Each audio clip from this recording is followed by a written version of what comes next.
माई भेजी देत्यू हमारो बीरनवा नैहर माई बैमुआ बड़ी लागई हो। माई भेजी देत्यू हमारो बीरनवा नैहर माई बैमुआ बड़ी लागई हो।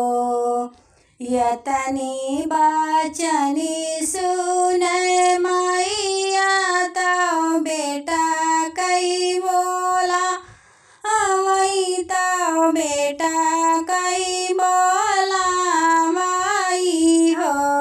बेटा चला जात्यो बहिनी के घरवा बहिनिया तोहरी आई है तो तुहो का बोला माई हो।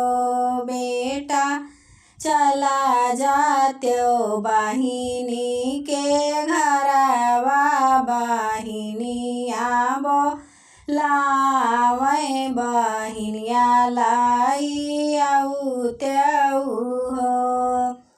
यतनी बचनी सुन भौजी तो झझकी कई बोलाई तो झझकी कई बोलाई हो। सासू नहीं जई है हमारो सा जनवा नदिया नाही आई हाई हो। सासू नहीं जई है हमारो सजनवा नदिया नाही आई हाई हो। यतनी बचनी सुन मैया त मनवा दुखित भय बेटी से बोलाई हो।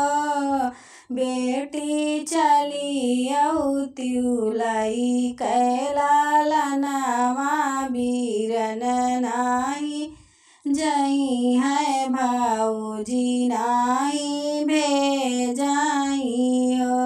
बेटी चली औत्युलाई कैलालनवा बीरन नाही जई है बहुआ नाही भेजाई हो। यतनी बचनी सुनी बेटी तो ललना उठावाई हो। बहिनी कनवा पैटांगाई झोरवा तो गोदियाला लनवाई हो।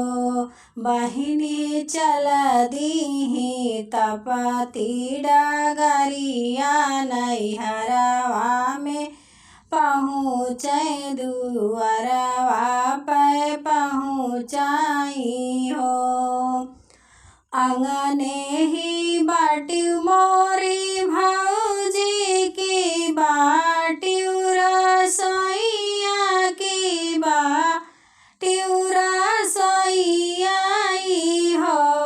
भौजी बुनाए कपनिया पियौत्यू ललन मोर पियासने हो। भौजी बुनाए कपनिया पियौत्यू ललनवा मोर पियासन हो। रसरिताए ननदी टूटी गईले घैला ता फूटी गईले घैला ता फूटी गईले हो।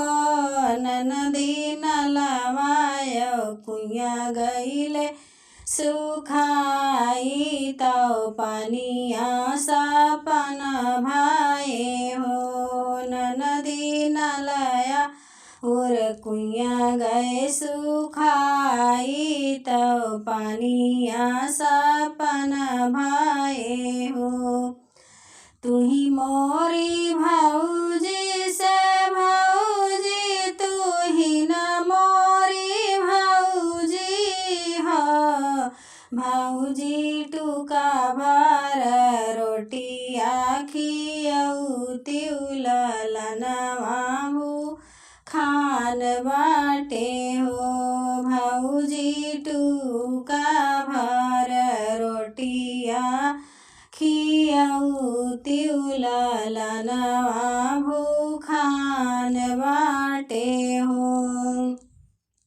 यतनी बचन सुनय भौजी तन नदी से बोलाई हो ननदी गहुआ मैं लगी गए घुनवा तो रोटिया सा पन भाए हो ननदी गहुआ मैं लगी गए घुनवा तो रोटिया सा पन भाए हो।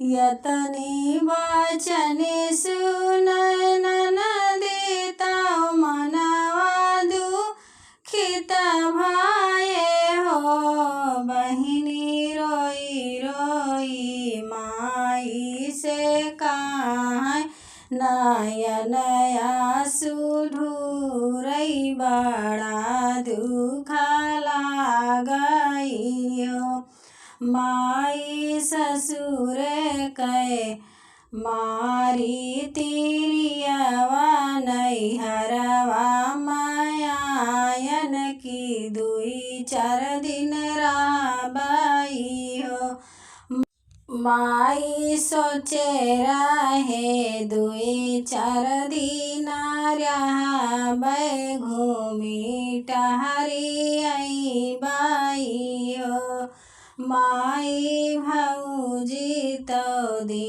ऐसन जब बाबा कर जवा मैं साल कर जवा मैं सा